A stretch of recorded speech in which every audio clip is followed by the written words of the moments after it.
time now to take a look at what the expectations were regarding how the world would look like after COVID-19. By the time you are watching this video, some of them may have played out accordingly, others may not have materialized at all, but this provides a good insight into the mindset at the time and what the expectations were. First, expectations are that supply chains will become more diversified, local will gain new appreciation, and the resilience and recovery and next-gen economic plans for the European Union have established the reindustrialization of Europe as a key policy target. These efforts were only reinforced by the pandemic, as before that, trade wars between the US and Europe, Canada, Mexico, and China had already put some stress on supply chains. However, it is good first to remember that diversification of supply chains will come at a cost. Second, moving production to Europe will almost surely imply some form of protectionism, either under the form of direct subsidies or tariffs. At the end of the day, this has the potential to decrease competitive pressure and stifle innovation, and naturally increase costs to the consumer. Also, trade volumes did recover relatively fast after 2020, and there are doubts to the extent that such policies will have relevant impacts in the future. Where it does seem to be little doubt is that online became the new normal.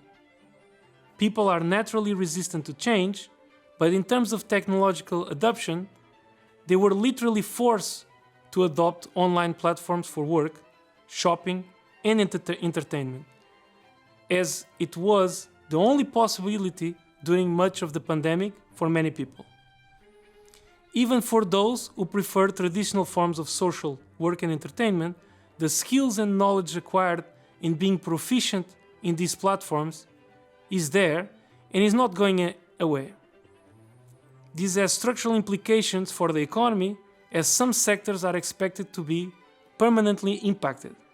First, competition increases as price comparison is much easier across online platforms than between physical retail stores. Second, some sectors experience a decrease in activity that is expected to be permanent. Commercial real estate, for example, has been deeply impacted, and there are serious doubts as to whether it will ever recover to the levels of relevance it had before the pandemic. New health standards came to stay. Keeping the pandemic under control and the fear of future episodes will motivate for keeping many of the sanitary rules regarding freight and human travel. This implies increase in costs that will reinforce the relative advantage of online communication platforms and will translate into permanent changes in the business travel segment. At the same time, social and political pressure against fringe health movements like anti-vaccination groups is likely to increase for obvious reasons. Social insurance is also likely to increase. The job and firm destruction that took place motivate for the expansion of social insurance mechanisms. Public health systems were in the front line of the war against the pandemic and are likely also to expand. This comes as a consequence of the fact that public policies implemented to fight off the Great Recession and sovereign debt crisis were perceived to be successful, laying the grounds for a new era of much stronger political and institutional activism. Trends in inequality were reinforced as the pandemic did not impact everyone in the same way, be it firms, households, sectors, industries, or even countries. Trends related to the adoption of automation technologies and their impacts in driving wage polarization are bound to be reinforced, and the worse off are much more exposed, both in economic and health terms. The adoption of digital and automation technologies will be more predominant amongst workers that perform repetitive tasks and that tend to earn less, while at the same time, COVID-19 itself tends to be more severe in demographics with higher incidence of diabetes, high blood pressure, and other comorbidities, which are more prevalent in households further down the income distribution. But what is a likely consequence for social and political stability can also serve as inspiration to the extent that much can be done in order to make the most out of a bad situation. The macroeconomic environment sets the context, but it does not have to determine the fate of individuals and organizations. Look at the 4 previous recessions in the US, we see that most firms do experience a fall on sales growth and margins. It makes sense. That is why it is a recession. But the salient point here is that there is always a significant number of firms and businesses that see the crisis as an opportunity to prosper. This was true before, but also for the pandemic. Here we have the initial perception of markets regarding stock valuations for firms within and across sectors. While it is true that some sectors were much more affected than others, within sectors there is a very large degree of heterogeneity, reflecting that the stock market responded very differently even for firms in the same sector. What can companies do? What strategies can they pursue in order to make sure that they are indeed part of the ones that thrive as opposed to the ones that tank? More on that later.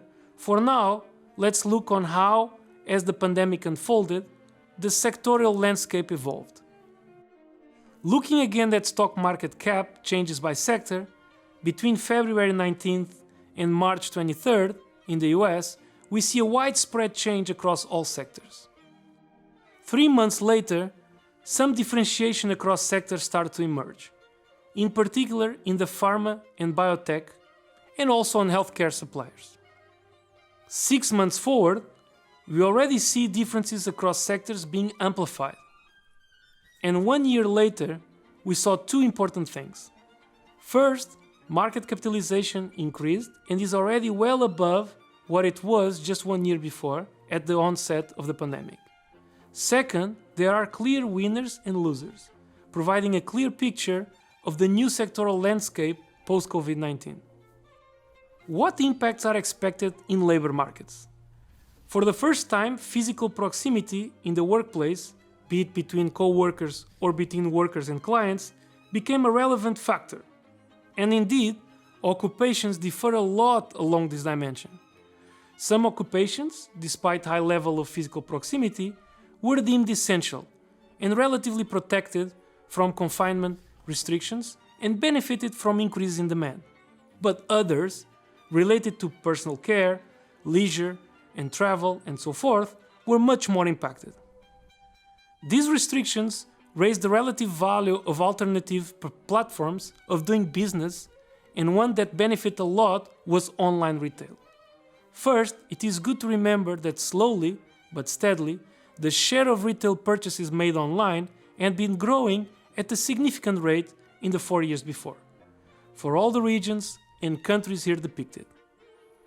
But the pandemic was a great accelerator in the adoption of these platforms, with shares of online commerce in total retail accelerating by a factor of 60 to 450%.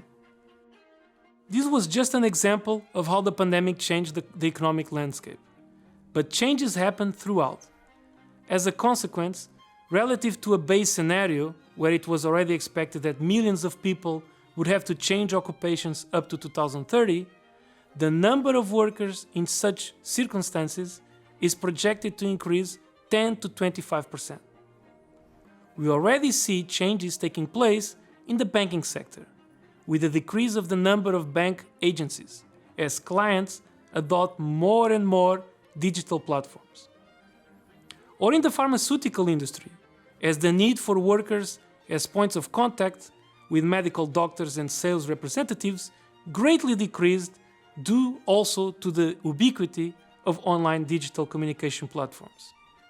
These are patterns that are being recognized across many industries and that markets are anticipating to transform in significant increases in profitability.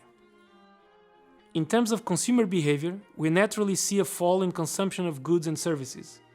But what set this recession apart was the speed at which the economy hit the trough and the degree to which the consumption of services fell more relative to that of goods. This clearly paints a picture where physical proximity and confinement restrictions played a big role in shaping consuming behavior throughout 2020. Naturally, due to social insurance mechanisms and adaptation to a new reality with restrictions to social and economic activities, incomes fell less than consumption, especially of services. As such, saving rates reached historical highs, creating expectations that when the pandemic would be over, there would be a strong and robust recovery in consumption, in what many analysts describe as revenge spending. Finally, a word of caution regarding the idea of widespread adoption of online platforms for purchases. Just as it always has been, the adoption of any practice will be strongly influenced by experience.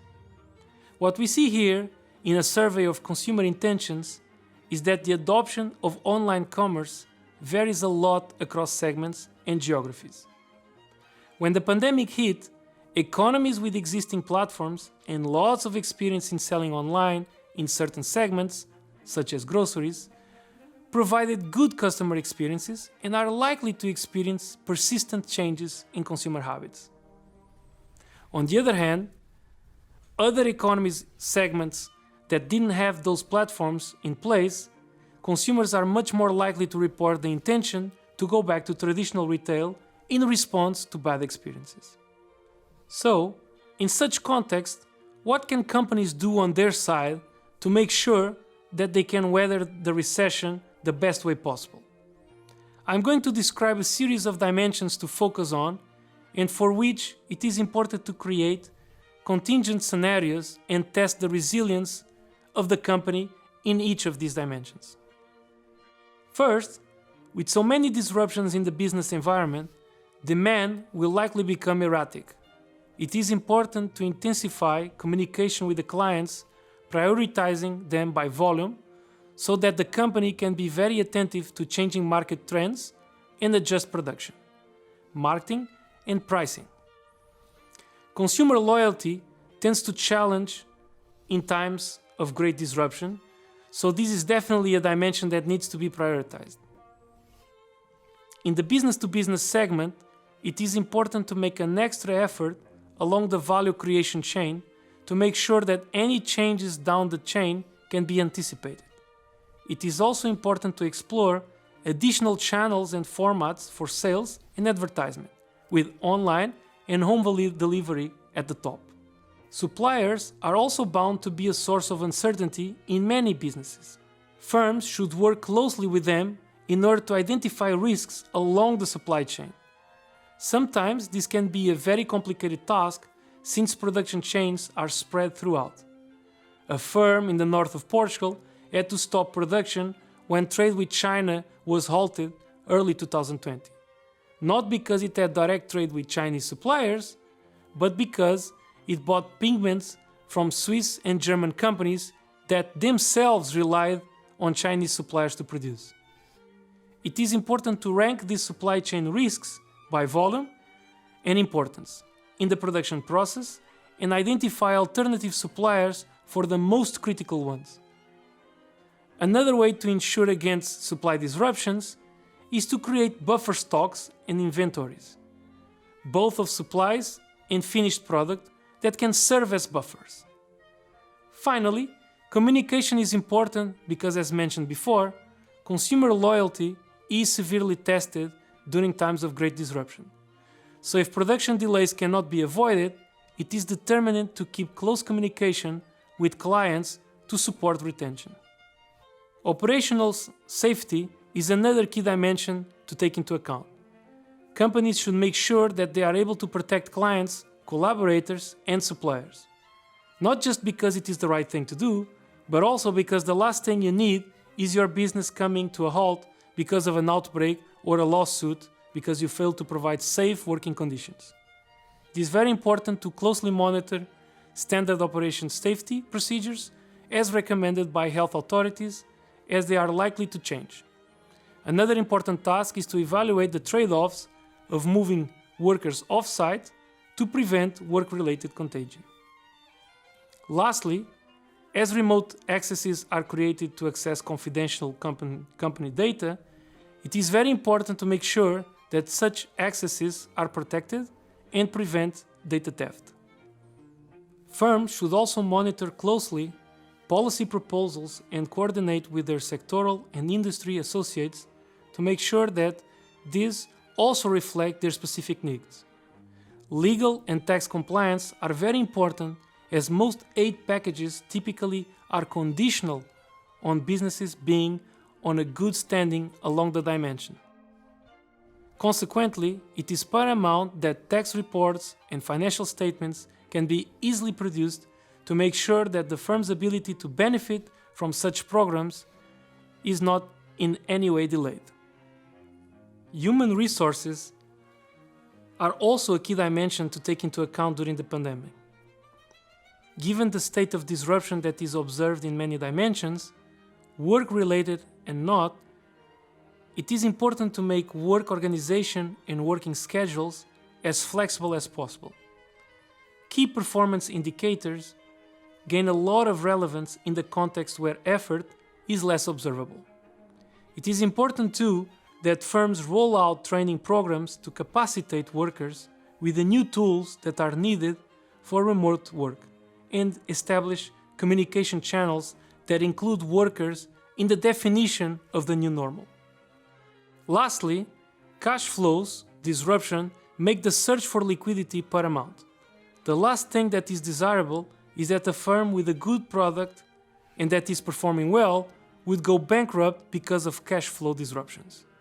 As such, it is important to stress test the needs of liquidity for different scenarios in terms of demand, extra costs due to adaptation strategies, which include the ones designed to deal with supply chain disruptions.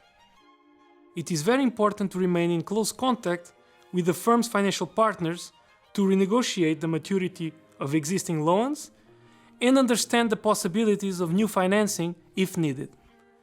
Factoring may also be an option if the amount of non-performing payments rises and there are no other options for liquidity. All in all, two things are important to remember. First, the macro environment provides context, but does not determine the fate of each business. Second, there are strategies that firms pursue that can make the most out of a bad situation, and a significant amount of firms do increase sales volume and profit margins during recessions.